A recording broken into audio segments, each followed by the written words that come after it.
Problem with a lot of people, though, you know what? It doesn't matter what you say, they're not going to listen. If you show them something, no, it's not that. See, well, it says that. It says red right there, red, R-E-D. Yeah, but you have to read it in the spirit to understand it. It means blue. Well, over here it says up, U-P, up. Yes, but brother, you have to have faith. It means down. Okay, whatever. Many miracles come with prophets. This is how Allah gives them the clear identification, so you know you got to follow them.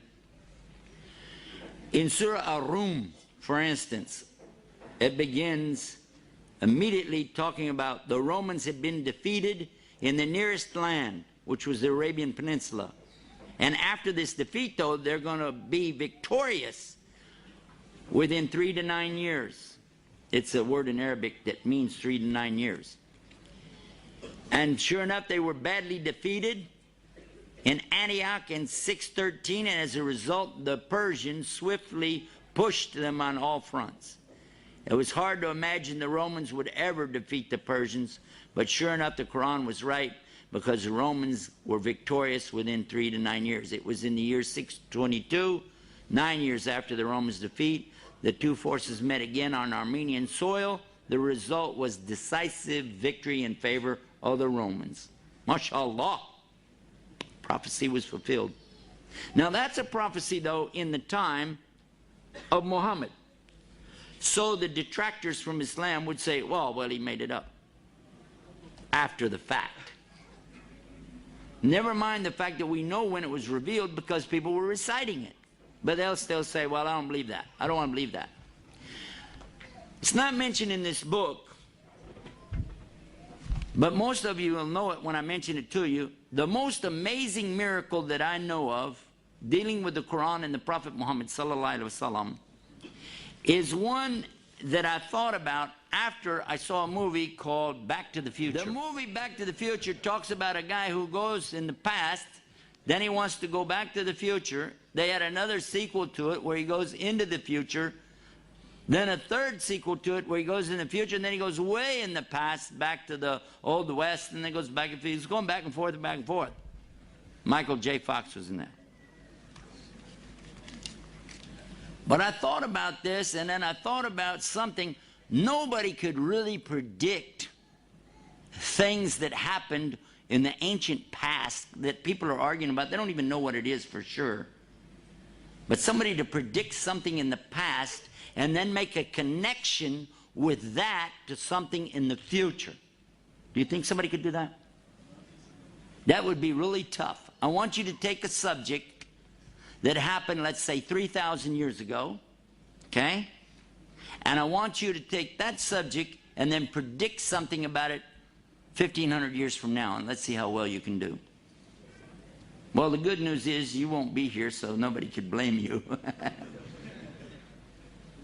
But the Quran is still here, and we just found out something in the 1970s.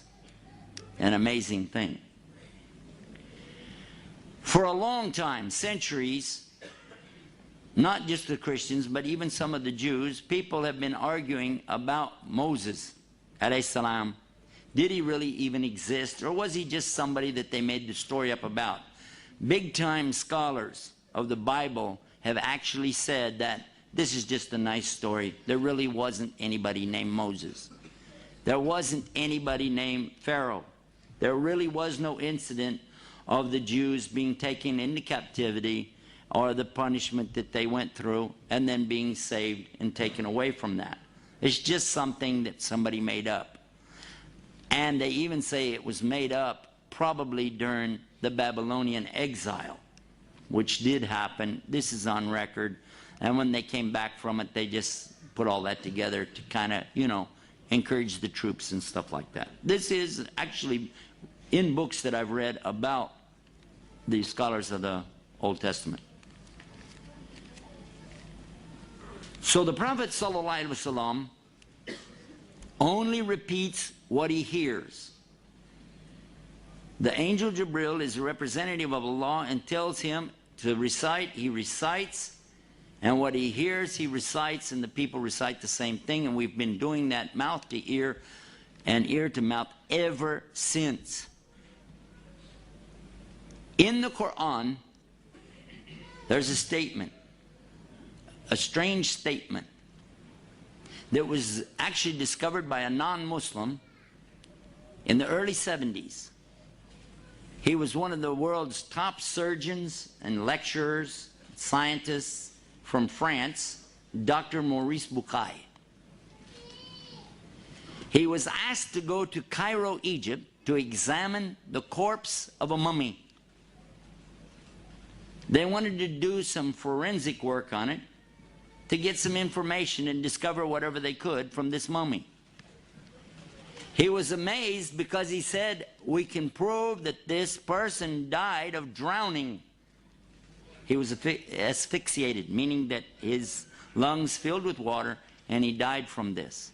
He said, therefore, I have to conclude from this and the time period, this fits exactly the story of the Bible. This was Pharaoh of the time of Moses. And he was so amazed. He was shocked. But do you know what happened? The people in Cairo, happened to be Muslims, of course, they said, it's no big deal. We already know that. He said, yes, but we've discovered him. And they said, well, we know that too. He said, no, I mean, this is his body. And it's here. And they said, well, we know because it's in the Quran. He said, the what? So he gets introduced to a subject called the Arabic language. He began to study it until he could understand the Arabic well enough to actually translate for himself every single word. Because he wanted to know, what is this book? Because it says in it that Allah is going to punish Pharaoh in a very specific way. That he is going to drown him, but he's going to preserve his body as a sign. And sure enough, he's a sign for all to see today, because that body has been put on tour and taken all around the world to show this Pharaoh.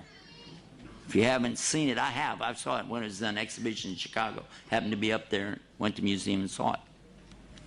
They've toured this body around the world and said, most likely, this could be Moses. Not Moses himself, but the Pharaoh of Moses' time. There he is. Amazing. Huh?